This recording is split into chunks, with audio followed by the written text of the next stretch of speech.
उसने कई जानवरों का मांस इकट्ठा करके भूना था और उसमें शहद निचोड़कर लाया था। अब मंदिर में वही फूल पत्ते देखकर तीक्ष्ण क्रोधित हो गया। भगवान के आचमन के लिए वो पानी भी लेकर आया था। उसने पानी मूर्ति पर उड़ेल दिया और भगवान से कहने लगा कि मेरे अनुपस्थिति में वो अघोरी यहाँ आया होगा। वो दुष्ट अघोरी अगर किसी दिन मुझे मिला तो मैं उसे जरूर दंड दूंगा। और तीक्ष्ण ने भगवान से कहा कि लीजिए, अब भोजन कर लीजिए। आज मैं ताजा मांस और शहद भी लेकर आया हूँ। इस तरह 5 दिन तक तीक्ष्ण अपने भगवान के लिए भोजन लाया करता और रक्षक बनकर दिन रात रहा करता। अब तीक्ष्ण को खुद के खाने पीने की सुध भी नहीं थी। उधर पुजारी रोज मंदिर में ऐसा हाल देखते तो रोज वो शिकारी को कोसते कि पता नहीं कौन आकर यहाँ मांस रख जाता है।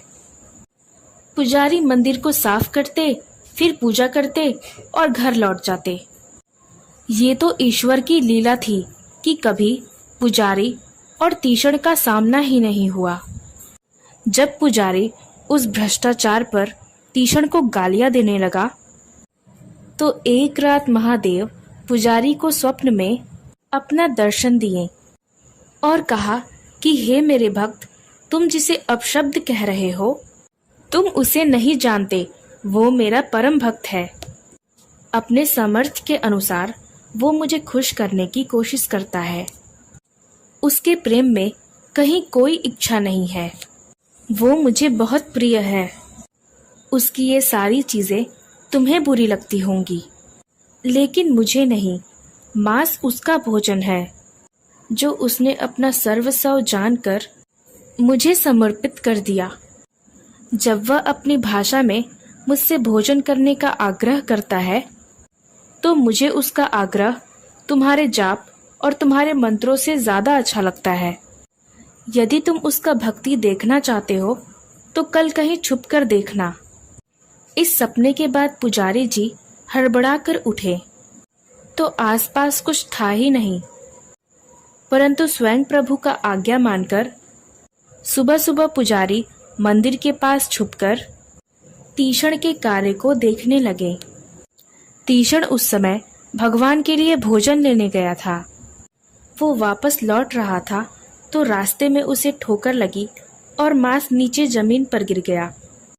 तीक्ष्ण ने सोचा कि कहीं मेरे भगवान को तो कुछ नहीं हुआ। ये सोचते हुए वो पहाड़ी पर चढ़ने लगा। पुजारी उस विशाल काया आकृति को देखकर डर गए। जब तीक्ष्ण मंदिर में पहुंचा तो उसने मूर्ति के बाईं आंख से खून टपकता हुआ देखा। भोजन तो उसके हाथ से छूट ही गया। तीक्ष्ण सोचने लगा कि मेरे प्रभु को क्या हुआ, किस पापी ने मेरे स्वामी को घायल किया है। तीक्ष्ण बैठकर रोने लगा और कहने लगा कि अगर मुझे वो दुष्ट मिला तो मैं उसका वध कर दूंगा। तीक्ष्ण ने भगवान की आंखों से खून को पोंछा, परंतु रक्त की धारा बहती जा रही थी। तीक्ष्ण ने सोचा कि अब मैं क्या करूं, क्या उपचार करूं। वो जोर जोर से रोने लगा और कहने लगा कि भगवान, तुम्हें तो बहुत कष्ट हो रहा होगा। पहले मैं उस दुष्ट को ढूंढता हूँ जिसने ये गलत काम किया है। तीक्ष्ण मंदिर से बाहर निकल आया। पुजारी जी कांप रहे थे। कहीं वो उसे दिखाई पड़ गए तो वो उन्हें जीवित नहीं छोड़ेगा। परंतु ये तो प्रभु की लीला थी। पुजारी जी को सब दिख रहा था, पर तीक्ष्ण को कुछ भी दिखाई नहीं दे रहा था। जब तीक्ष्ण को कुछ भी नहीं दिखाई दिया तो वापस वो मूर्ति के सामने बैठ गया और कहने लगा कि भगवान, मैं जड़ी बूटियां लेकर आता हूँ। मुझे ये तो नहीं पता कि किस जड़ी बूटी से आपको लाभ होगा, परंतु मैं जाता हूँ और फिर लौटकर आता हूँ। तीक्ष्ण पहाड़ी से नीचे उतरा।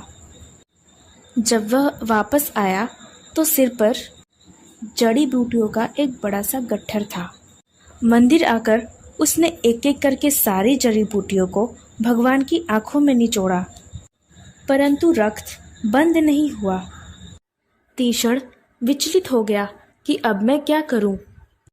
तब उसे याद आया कि शिकारी लोग घाव पर मनुष्य का मांस लगाते थे और घाव अच्छा हो जाता था। उसने सोचा कि ये भी करके देखता हूं।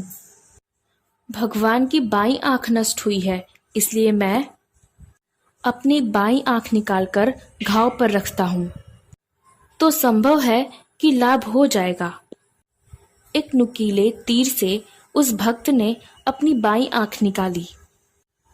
उसके खुद की आंख से रक्त धारा फूट पड़ी, परंतु उसे चिंता नहीं थी। आंख हथेली पर रखकर भगवान की आंख में लगाई और उसे दबाया। उसी समय भगवान की आंखों से रक्त बहना बंद हो गया। अब तीक्ष्ण तो प्रसन्नता से किलकारी मार उठा, नाचने लगा कि मेरे भगवान अच्छे हो गए। परंतु ये क्या, अब भगवान की दाहिनी आंख से खून बहने लगा। अब तीक्ष्ण फिर हैरान हो गया और कहने लगा कि प्रभु, आप चिंता ना करें, उपचार तो मुझे मिल ही गया है, मैं अभी उपचार करता हूँ। तीक्ष्ण ने फिर तीर निकाला और दाहिनी आंख निकालने के लिए उत्सुक हुआ कि तभी मूर्ति से साक्षात भगवान प्रकट हुए और तीक्ष्ण का हाथ पकड़ लिया। देवलोक में भी तीक्ष्ण की ऐसी भक्ति से उसका यशोगान होने लगा था और प्रभु ने कहा कि तेरा प्रेम और त्याग तो बड़े बड़े तपस्वियों की साधना से भी उच्च कोटि का है। निस्वार्थ प्रेमवश तुमने मुझे अपना बना लिया है। तेरी कोई इच्छा तेरे हृदय में है ही नहीं, इसीलिए मैं तुझे समस्त दिव्य ज्ञानों का वरदान देता हूँ। तेरे हृदय में जितने भी मेरे प्रति प्रश्न हैं, सबका उत्तर तुम्हें स्वयं ही मिल जाएगा। तीक्ष्ण को उसी पल आत्मज्ञान हो गया। वो भाव में डूब गया और अपनी आराध्या के चरणों में नतमस्तक हो गया। और दूर छिपा वो पुजारी उस अविश्वसनीय दृश्य का साक्षी बना और उसने ऐसे भक्तवत्सल भगवान और ऐसे महान भक्त का साथ सीधा साक्षात्कार करके अपने जीवन को सफल बनाया। आज की कहानी से हमें यही सीख मिलती है कि भगवान किसी भी प्रकार के भोग की नहीं, बल्कि भगवान तो भाव के भूखे होते हैं। ऐसी और कहानियाँ सुनने के लिए सब्सक्राइब करें आपके चैनल नमो गुरु गोविंद को। धन्यवाद।